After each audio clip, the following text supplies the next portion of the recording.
Hello, my name's Bianca and I'm 30 years old. The last year has been nothing short of a nightmare and I'm still recovering from everything. I've been lurking on here and seeing so many stories, so I thought I'd give this a go and share my story as well. My story begins with my ex-husband Shane. Now, I met Shane right after I graduated college. After graduating, I managed to get a pretty good position in a pretty famous company. Shane and I worked in the same department, and he was assigned to be my mentor. The more time we spent together, the closer we got. I found myself developing really big feelings for him. Turns out he felt the same way for me too. I was concerned about company policies, and I didn't know if Shane and I would be allowed to be together with each other, but our company was all good with it as long as we didn't let our relationship get in the way of the work, and we maintained an above-board relationship. We were glad to comply with those rules, and we started dating. Shane was an amazing and charming man, and he was nothing short of that during our relationship either. We dated for about a year and a half before we decided to move in together. The thing is, I had my own house because my parents helped me buy it after I graduated. So Shane moved in with me and things were going pretty great. After about 3.5 years of dating, Shane proposed to me and I was more than happy to say yes. The thought of spending the rest of my life with him was something that brought me a lot of joy. We got married in a small, intimate ceremony 6 months after Shane proposed. Aside from our relationship, in my career, I was soaring. I was bringing in a lot of new clients, and as a result, I got a lot of bonuses and increments. I slowly began to realize that Shane was behaving oddly with me. But whenever I tried to talk to him about it, he'd brush me off. After observing Shane a little more, I realized that he was just jealous that I was bringing him more money and that I was a little more successful than him. I was hurt and upset that Shane viewed me as some competition, but I figured that he couldn't help how he felt, so I decided to try and help him out at work. I'd give him some pointers and even help him fetch some new clients. He did not take that well, and he lashed out even more at me for demeaning him by telling him that he didn't know how to do his job. So I backed off and let him do his own thing. All of this happened about a year into our marriage, and after Shane lashed out at me, I spent the next few months just pouring myself into my work. Our boss had told us that there was a promotion up for grabs for anyone who would bring in the highest amount of clients. I wanted that promotion to make life even easier for Shane and me. One day I went to work, and at the end of my shift, my boss called me into his office and told me that I was given a promotion. I was overjoyed. I rushed home to tell Shane about it. Shane had the day off, so he had no idea about what happened. When I reached home, I was greeted with a good-looking meal. "How was work today, sweetie? I used my free time to make some lovely dinner." "Oh, that's really sweet. I do have some great news that we get to celebrate, so I bought us some good wine." "Whoa, that's an expensive bottle. Must be big news. Tell me." So today, right before work ended, I was called into the boss's room and he told me that I was getting a promotion. What? The big promotion that everyone's been wanting? Yeah, apparently I outperformed everyone. "Oh, we're going to be rolling in money, Shane." "Seriously? How did you outperform everyone?" "Well, I guess I just worked as hard as I could. I mean, you saw how much work I poured in these last few months. I was constantly exhausted for a reason, and I guess it just paid off." "Hold on. Are you jealous of me?" No, I'm not. I'm just a little bummed that I didn't get promoted." "Yeah, but does it really matter which of us gets promoted? We're both still reaping the benefits of it. My money is yours after all." "Sure, but it's not the same."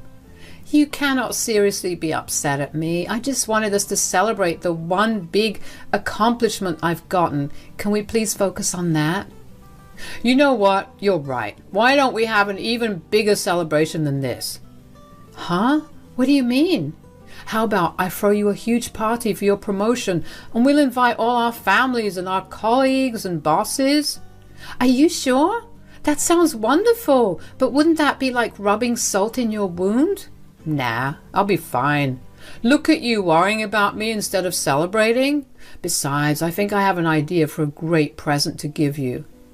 Oh, what is it? I shall give it to you in front of everyone at the party. But for now, how about we have ourselves a nice dinner? I will admit that I was a little upset when Shane again let his emotions get in the way of him showing his appreciation for me, but he really turned himself around when he told me that he was going to celebrate with me. Over the next few weeks, Shane poured himself into planning a party for my promotion. I know that it's a bad thing that I was surprised that Shane was not behaving jealously, but I was just grateful that he was appreciating me for once.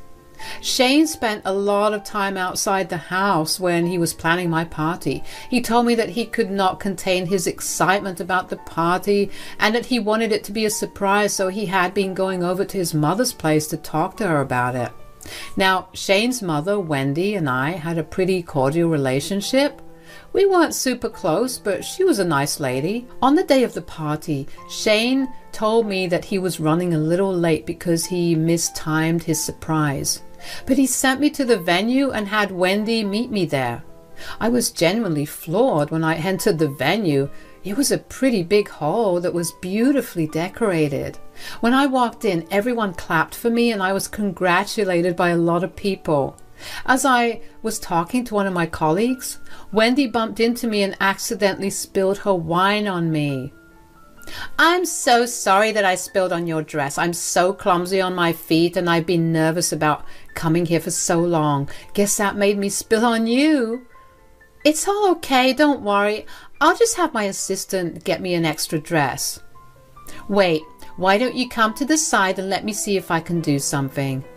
No, I don't think anything will help.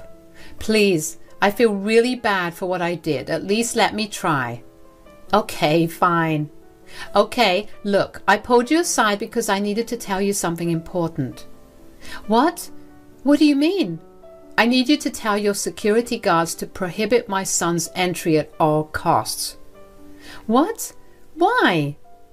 Shane has been upset that you've been getting so successful. He's been ranting to me about it for so long. Surely you noticed that he was constantly over at my place. Well, I knew that he was upset, but I didn't think he was upset because he was jealous. With every day that passed, his anger only grew. When you told him that you were getting a promotion, he lost his mind. Right, but why would he arrange this promotion party in the first place? Because he's planning to embarrass you in front of your boss and colleagues. How? He plans on bringing in some false documents and showing them to everyone to prove that you didn't deserve your promotion.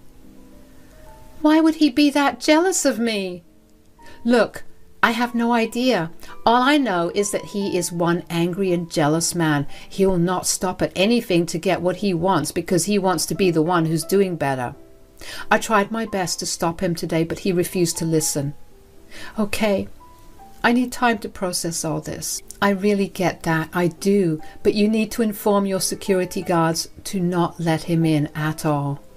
Yeah, okay. Thank you for having my back. Of course, sweetie. I couldn't believe what Wendy was telling me, but deep down I knew that what she was saying made sense.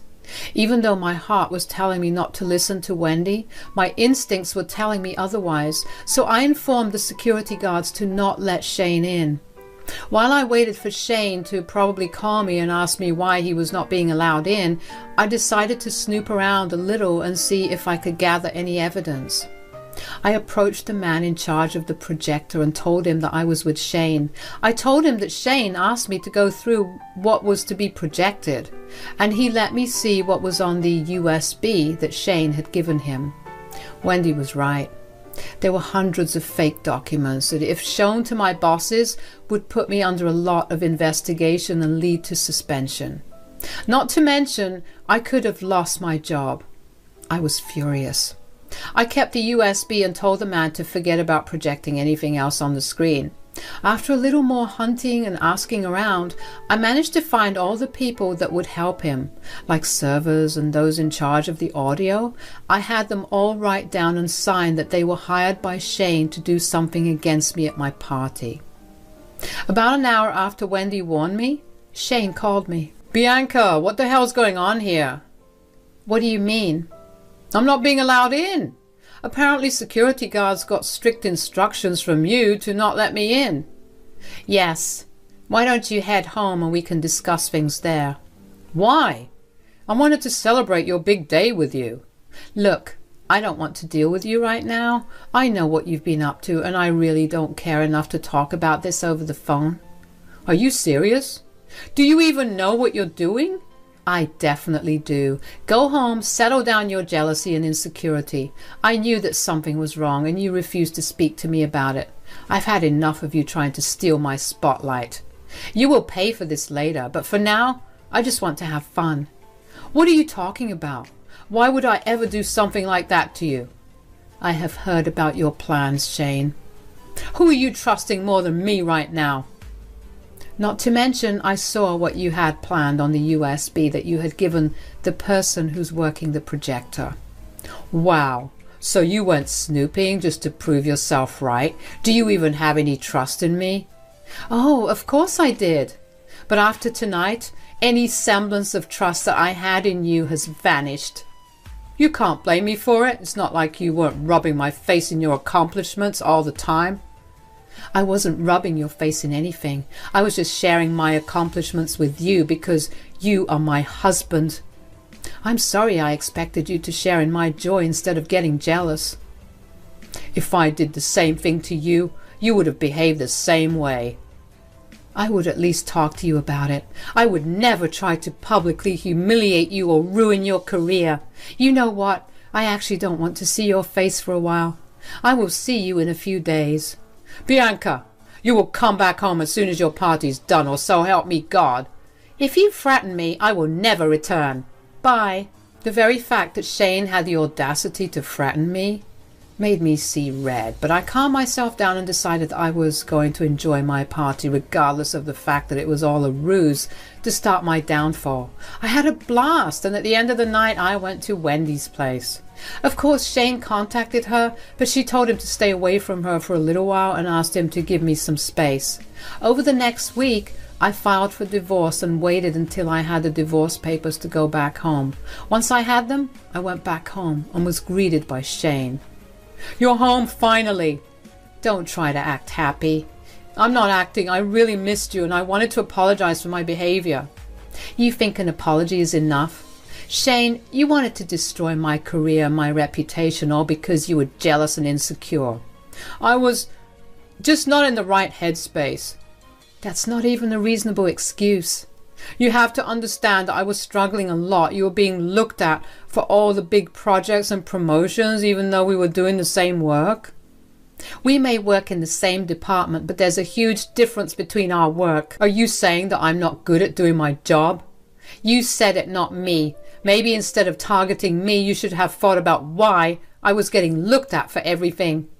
I didn't have to actually look at anything. You are a woman, and you were just using your vials to get whatever you wanted. Wow.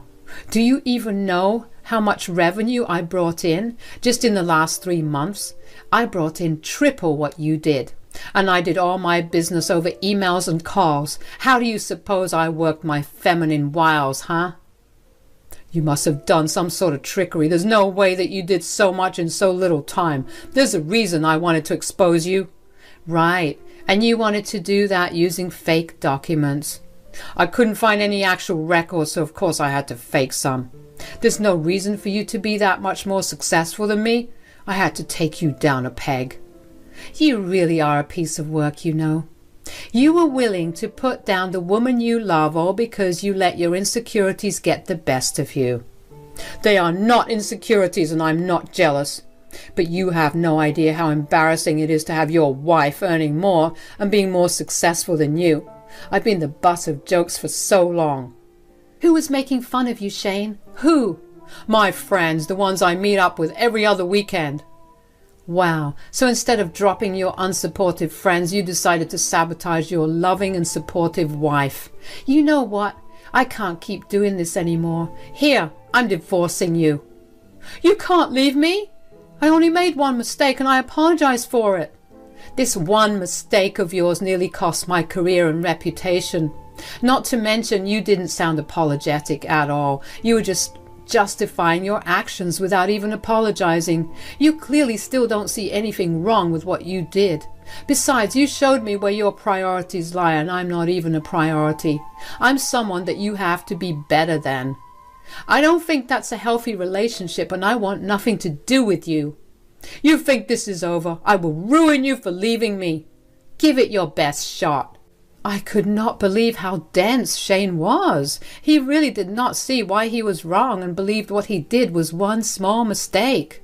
I grabbed my things again and made my way over to Wendy's house, but not before telling Shane he had a week to leave my home. I didn't care where he left, but he needed to be out. Of course, people at work figured that something was seriously wrong between Shane and I, so before the rumors started spreading, I decided to inform everyone that we were getting a divorce.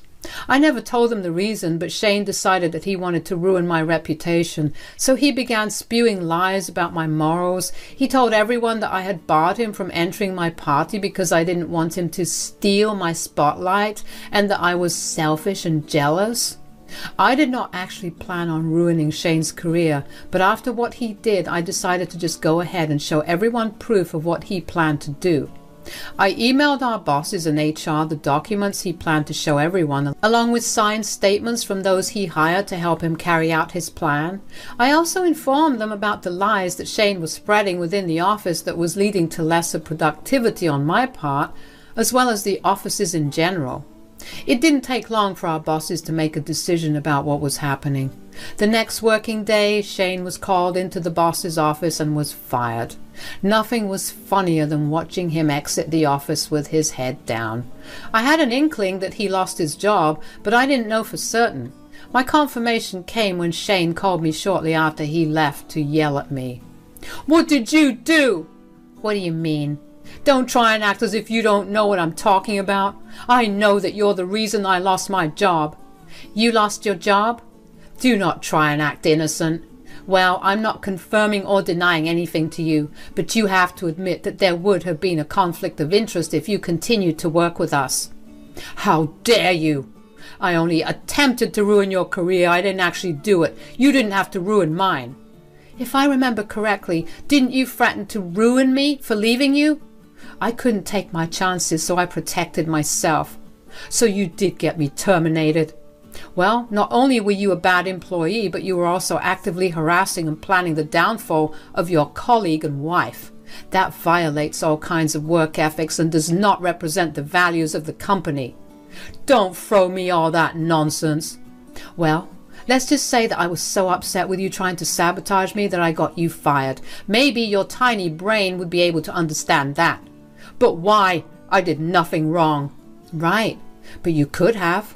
Nothing stopped you when we were happily married. So what would you have done when we got divorced? Wouldn't you have tried to do much worse things?" I just approached HR with my concerns, and when they had to make a decision between me and you, it wasn't really a hard one. "You've ruined my life. I will make you pay for it. I'll take you to court and make your pockets bleed dry." "Yeah, and I'm sure that the jury would love to see the evidence of you trying to sabotage my career because you were jealous."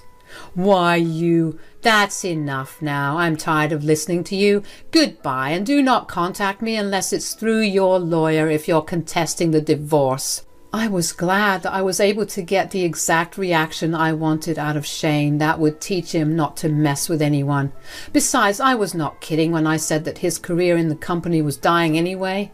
I was just glad that I was the reason that he got thrown out. Shane did try to contest a divorce and try to get me to pay him alimony because he reasoned that I was the reason he lost his job.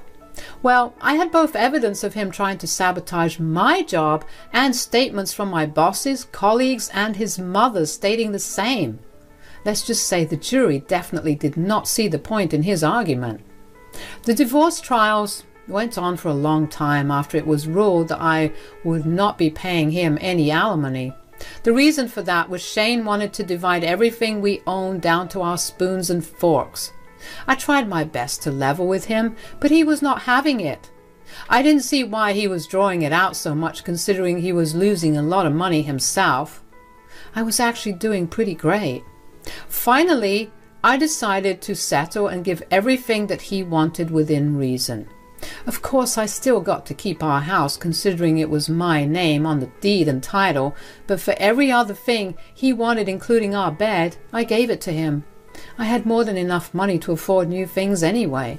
By the time our divorce was finalized, Shane was pretty much destitute. He was couch surfing at multiple of his friends' places who eventually all grew tired of him when he stopped searching for jobs. Wendy refused to help him out, so he cussed her out until she had enough and blocked him everywhere. Eventually, when he realized that he had nowhere to go to, he came crying to me and begged me for help. I refused to help him out because I did not want to be entangled with any of his shenanigans ever again. Last I heard, he's crashing at his aunt's place and he finally found a job somewhere. As for me, I'm living a really good and comfortable life right now. Sure, I still feel pangs of sadness at what I lost with Shane, but I keep reminding myself that I wouldn't have such a good life if I still had Shane with me. I've been getting therapy to deal with my grief, loss and anger, and I can happily say that things are going well. Wendy had, of course, taken it upon herself to make up for her son's actions, but once I had a proper talk with her, she stopped doing that. Now she's become one of my closest friends and a mother figure to me. It'll be a long while before I trust a man again, but until then, I get to spoil myself and enjoy the best life that I can.